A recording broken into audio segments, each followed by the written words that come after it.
Biografia de William Carey, capítulo 2, A Partida. William, é hora de partir. A voz de uma mulher ecoou através do campo aberto. Estou indo, mãe, gritou de volta William Carey com 6 anos de idade, enquanto descia do carvalho em que subira, tomando muito cuidado para não rasgar as calças como fizera na semana anterior. Uma vez em segurança no chão, William correu de forma animada pelo campo em direção ao chalé de pedras cinzas, onde vivera toda a vida até esse momento. Antes de entrar no chalé, tirou alguns pequenos galhos do cabelo castanho que batia à altura dos ombros e endireitou o colarinho. Mesmo durante a mudança, sua mãe esperava que ele estivesse arrumado. Quando se sentiu confiante de passar por uma inspeção, entrou com entusiasmo no interior da casa. Ele sonhava com esse momento havia semanas e agora estava finalmente prestes a acontecer. O lugar ficava no coração das terras centrais da Inglaterra. Não era um lugar particularmente excitante para um menino de 6 anos de idade ou para qualquer outra pessoa em 1767. Cerca de 800 pessoas moravam na cidade. Eles eram em sua maioria pessoas humildes, como os pais de William, Edmund e Elizabeth Carey, que administravam um pequeno negócio em sua diminuta casa de campo, por meio do qual mal ganhavam dinheiro para alimentar a família crescente. Os pais de William eram tecelões e passavam os dias e boa parte das noites tecendo um tecido de lã chamado tame, então vendido a intermediários que o negociavam em Londres. Pelo menos era assim que as coisas funcionavam até aquele dia. No entanto, hoje as coisas iriam mudar. Hoje era o dia da mudança. Tudo na vida de William estava prestes a mudar e ele sabia disso. Quando William entrou no chalé, encontrou o pai e o reitor da igreja carregando a mesa pesada e as cadeiras da família para fora, em direção ao sol de verão. Enquanto faziam, William pensou em todas as mudanças que a indicação de seu pai como novo funcionário da Igreja de Santiago, o Grande, trariam. A Igreja de Santiago, o Grande, fazia parte da Igreja da Inglaterra, a única religião oficialmente reconhecida pelo rei George III. William estava muito animado com a oportunidade de ir à escola. Até aquele momento, pensar em frequentar uma escola particular estivera fora de questão. Não havia dinheiro suficiente em casa nem para comprar sapatos novos para todos, muito menos para pagar uma escola. Na Inglaterra, nessa época, havia poucas escolas gratuitas. Como resultado, a maioria dos moradores não sabiam ler nem escrever, e a maioria tinha pouca necessidade disso. Felizmente, porém, esta cidade era diferente da maioria das cidades. 2 homens muito ricos que haviam crescido ali e depois se mudado para fazer fortuna em Londres, haviam mandado dinheiro suficiente de volta para que a igreja estabelecesse uma escola gratuita na aldeia para 12 crianças. Como Edmund Carey seria o novo funcionário da igreja, William recebeu uma das vagas da escola. Claro que enquanto frequentasse a escola, ele veria seu pai bastante, já que um dos deveres do funcionário era ser professor da escola. O novo trabalho do pai de William também significava uma mudança de residência. Daí a partida. Até então, William, sua irmã de 4 anos e seus pais tinham estado todos espremidos nos 2 minúsculos quartos que compunham o chalé do tecelão. O tear preenchia quase todo o cômodo do andar de baixo. Desde pequeno, William e Anne aprenderam a brincar em volta do tear, evitando os cotovelos e os joelhos dos pais enquanto operavam a monstruosidade de tear. No entanto, agora, eles iriam sair do pequeno e úmido chalé, do extremo oeste da vila, que tinha 1,5 km de comprimento até o outro lado do riacho borbulhante, que dividia a cidade ao meio. Lá eles se mudariam para a casa que vinha com o novo emprego do pai. A nova casa era um chalé de 2 andares com 2 lareiras e 4 janelas de treliça na frente. Comparando com o lugar em que viviam, parecia um palácio. A mudança veio bem na hora também, porque a mãe de William estava esperando outro bebê a qualquer momento. Embora não houvesse espaço para outra criança, nem mesmo um bebezinho no chalé do tecelão, a nova casa era muito maior, tanto que William teria o próprio quarto. ele seria uma das poucas crianças da cidade que teria um quarto só para ele. É claro que William sabia exatamente o que colocaria nele. Mesmo com 6 anos, ele colecionava mais coisas que a maioria dos adultos durante a vida toda. Não eram coisas que custavam dinheiro, mas coisas da natureza em sua volta. Ele fazia longas caminhadas na floresta que crescia até a extremidade da vila. Adorava passear sob os enormes carvalhos à procura de grilos, vermes, ovos de pássaros e borboletas para acrescentar à coleção. Se ele visse um inseto desconhecido, mergulhava na vegetação rasteira do espinheiro para capturá-lo. Algumas das coisas que encontrava estavam mortas e outras vivas. Ele as trazia de volta para casa e as guardava em pequenas caixas de madeira e gaiolas feitas para ele pelo pai. Enquanto carregava a tábua de lavar roupa e um balde de couro ao longo da estrada para a nova casa, William planejava como arrumaria todos os seus tesouros no novo quarto. Antes que a noite caísse, toda a mudança havia sido feita, incluindo muitas das plantas favoritas de William, desenterradas da casa antiga e replantadas sob a janela do seu quarto. Quando ele foi para a cama na primeira noite no novo quarto, o cheiro de sua roseira favorita perfumava o lado de fora de sua janela e lhe fazia companhia. William se acostumou à nova vida com rapidez, embora houvesse algo que ele não gostava. Nos cultos dominicais na igreja de Santiago o Grande, William era obrigado a se sentar com sua família em uma galeria especial, da qual o reverendo Jones pregava seus longos sermões. Sim, era divertido ficar em uma posição mais alta que todas as outras pessoas, e William podia ver por sobre a cabeça de todo mundo, até os tocadores do sino que ficavam nos fundos da igreja. No entanto, embora ele pudesse ver tudo o que estava acontecendo, ao mesmo tempo, ele se sentia como se estivesse em exibição. Sua mãe o lembrava sempre de observar seus modos, porque todo mundo o observava. Nos cultos, vários colegas da escola faziam caretas para ele do banco. William precisava se esforçar ao máximo para ignorá-los. Sabia da punição se ousasse devolver as caretas. A menos que ele tivesse que ficar em casa e cuidar da sua irmãzinha Polly, William tinha que estar na igreja todos os domingos. O pai de William tinha várias obrigações especiais para realizar durante os cultos de domingo. Ele liderava a congregação em orações e cânticos e anunciava o sermão.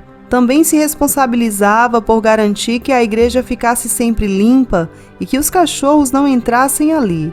Além disso, ele dava entrada no registro da igreja de todos os nascimentos e mortes.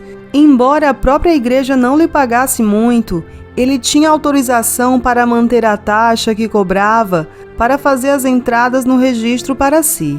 Embora a família não tivesse muito dinheiro para gastar, havia uma coisa no novo emprego do pai que animava William: os livros.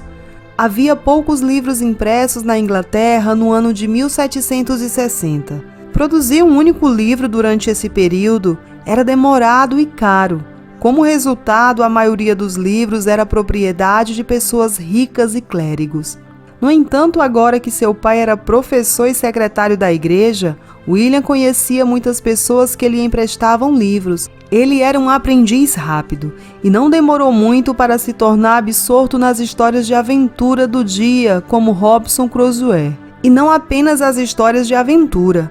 William lia tudo o que podia, em especial livros sobre terras estrangeiras. Eles incendiavam sua imaginação. Muitas vezes, quando estava sozinho, fingia ser Sir Francis Drake a passar pelo Estreito de Magalhães, ou Cristóvão Colombo de partida para a descoberta de novos mundos em nome de Fernando e Isabela, os reis da Espanha. Certo dia, alguns amigos encontraram William fingindo ser Cristóvão Colombo descobrindo a América e o apelidaram de Colombo, apelido que se manteve até a idade adulta. O amor de William às terras estrangeiras também foi alimentado quando seu tio Peter, há muito desaparecido, retornou do Canadá, onde havia lutado contra os franceses, ajudando a capturar a província de Quebec para o Império Britânico.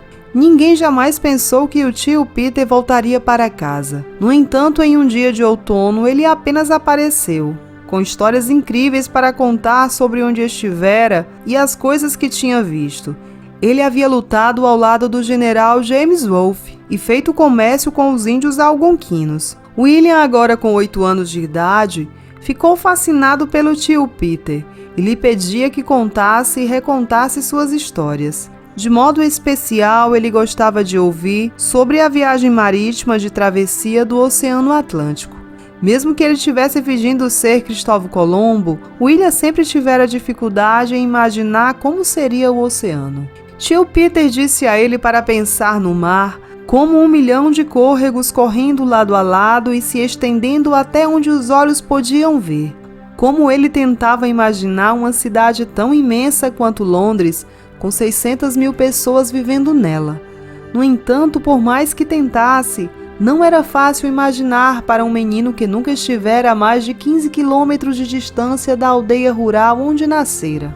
William passava muitas horas com o tio Peter, porque ele não tinha família própria.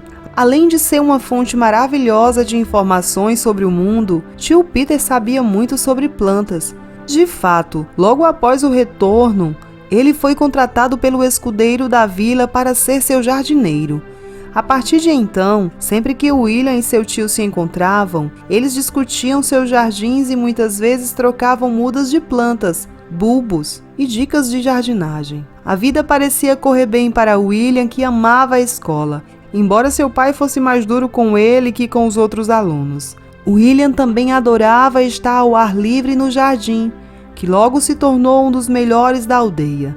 Sua irmãzinha Polly o seguia por quase todos os lugares que ia, então William fez dela sua assistente de pesquisa e a deixava carregar a bolsa que ele enchia com espécimes de plantas e animais quando caminhavam juntos. Às vezes, nessas caminhadas, William carregava seu novo irmãozinho, Tom, mas não por muito tempo. Ele cresceu rápido e logo ficou pesado demais para carregar. William era muito curioso e se interessava por várias coisas, e embora morasse em uma pequena aldeia, o jornal lhe dava um vislumbre do mundo que ia além da cidade. O jornal era publicado todas as segundas-feiras, e 3 cópias dele eram entregues na cidade por um menino do correio, que vinha a cavalo. Um exemplar do jornal era para o reitor da igreja, outra para o escudeiro, e a terceira para o diretor da escola. William mal podia esperar para que o jornal chegasse a cada semana. Havia tantas coisas incríveis acontecendo no mundo para serem lidas. Em 1764, James inventou uma máquina que tecia 8 fios de linha por vez. Ele deu o nome de sua filha à máquina, chamando-a de Jenny giratória. Então, em 1769, Richard aprimorou essa invenção e desenvolveu uma máquina de fiar que fazia um fio mais forte do que o da Jenny giratória. Richard também construiu na sequência grandes moinhos para abrigar suas máquinas de fiação e usou motores a vapor, inventados em 1765 por James Watt, para alimentar as bombas para abastecer a água e girar a roda d'água que rodava as máquinas de fiação. Em 1769, Nicholas, um francês, usou o motor a vapor de Watt para alimentar uma carruagem motorizada. E William lia sobre todas essas coisas no jornal. Um dia, quando William já havia lido todos os outros livros da casa, ele começou a folhear alguns livros que o tio Peter deixara lá. Um dos livros era um enorme volume que continha muitos esboços de plantas. Havia apenas um problema. William, de 11 anos, não conseguia ler nenhuma das plantas do livro. Ele percebeu que eles deveriam estar em uma outra língua, embora ele não tivesse ideia do idioma. Tio Peter havia proferido algumas palavras em francês que ele lembrava de seu tempo no Canadá. Mas fora isso, William não tinha ideia do que qualquer outro idioma além do inglês soava ou como poderia ser escrito. William achou que o pai poderia saber mais sobre a língua. Com certeza o pai sabia que era latim, o mesmo latim que estava gravado em algumas das mais antigas lápides e túmulos ao redor da igreja de São Tiago Grande. O Sr. Kelly não sabia ler latim, contudo, ele notara um exemplar antigo de um livro de gramática latina, enfiado em uma prateleira da escola. Ele espanou o livro e o deu a William. Dentro de poucos meses, William havia memorizado o livro inteiro e falava latim suficiente para manter uma conversa, embora tivesse que falar consigo mesmo. O melhor de tudo, porém, era que agora ele podia ler por si mesmo o texto que acompanhava as fotos das plantas no livro do tio Peter. A escola da aldeia ensinava meninos apenas até os 12 anos de idade. Depois de 12 anos, os meninos tinham que ir à cidade para se matricular em uma escola mais avançada ou contratavam um professor particular. Infelizmente, a família Cary também não tinha dinheiro para isso. Assim, como os outros garotos da aldeia aos 12 anos, William precisava encontrar um emprego para ajudar o sustento da família. William terminou o curso fundamental no ano de 1772. Também foi o ano em que as tensões entre as colônias americanas e os britânicos começaram a crescer. Algumas pessoas se perguntavam como os colonos pensavam poder obter a independência sem o rei para os liderar na batalha. Outros se queixavam de que os franceses poderiam se envolver e ajudar os colonos para se igualarem aos ingleses que haviam tomado o Quebec deles. Tudo isso criou alguns debates animados na sala de aula, mas William não estava mais lá para participar deles. Em vez disso, ele trabalhava como empregado em uma fazenda. Embora William tivesse recebido educação suficiente para conseguir um emprego em um ambiente fechado, ele gostava tanto de estar ao ar livre que implorara a seu pai para lhe arranjar um emprego em local aberto. William foi trabalhar em uma fazenda. Embora sua constituição fosse leve e pequena para sua idade, ele se mostrou um trabalhador esforçado. Arou os campos em preparação para o plantio das lavouras e cuidou das ovelhas, que passavam os dias nas colinas verdejantes do campo. Apesar de o menino amar estar ao sol, o sol não o amava.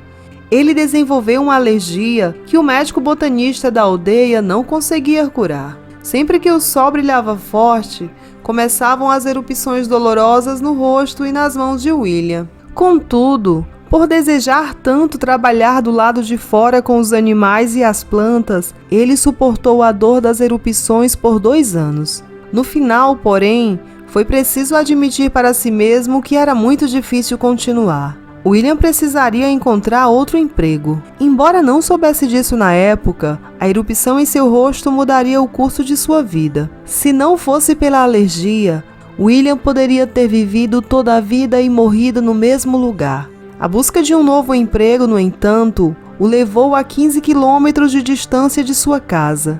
Os primeiros 15 quilômetros de uma jornada que rivalizaria com qualquer uma das aventuras sobre as quais ele lera.